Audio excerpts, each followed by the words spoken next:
तो वहीं मध्य प्रदेश, छत्तीसगढ़, राजस्थान, तेलंगाना और मिजोरम में हुए चुनावों के बाद पूरा देश 3 दिसंबर को होने वाली मतगणना का इंतजार कर रहा है।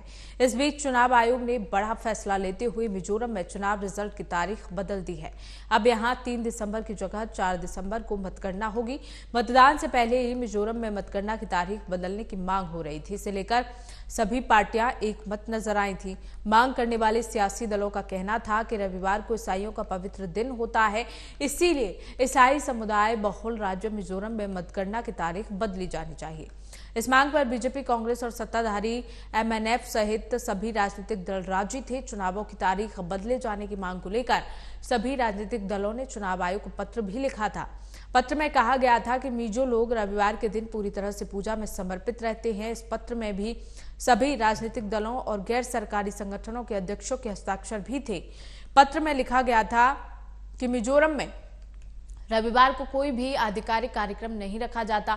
पत्र भेजने वाले दलों में सत्तारूढ़ MNF, BJP, Congress, Zoram People's Movement और पीपुल्स कॉन्फ्रेंस शामिल थे। इसके साथ राज्य के प्रमुख चर्चों के समूह मिजोरम कोहरान हुए टूटे कमेटी ने भी चुनाव आयोग को पत्र भेजा था। लेकिन अब मिजोरम में 3 दिसंबर को मतगणना के नतीजे नहीं आएंगे, मतगणना नहीं होगी। अब ये मतगणना 4 दिसंबर को होगी, क्योंकि मिजोरम में 3 दिसंबर की जगह 4 दिसंबर को मतगणना होनी है। राज्य की 40 सीटों पर 7 नवंबर को वोटिंग हुई थी।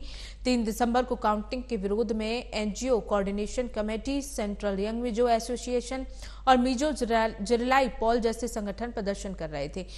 बता दें कि मिजोरम की कुल आबादी करीब 11 लाख है। इनमें से करीब 10 लाख लोग ईसाई हैं। रविवार ईसाइयों के लिए पवित्र दिन माना जाता है। इस ईसाई समुदाय के कई धार्मिक कार्यक्रम इस दिन होते हैं। अगर इस दिन काउंटिंग होगी तो उन्हें धार्मिक कार्यक्रमों में बदलाव करना पड़ेगा और इसी वजह से एक पत्र लिखा गया चुनाव आयोग को। लेकिन चुनाव आयोग ने उनके पत्र में जो शर्त थी वो मानते हुए अब मतगणना की तारीख को 4 दिसंबर कर दिया गया है।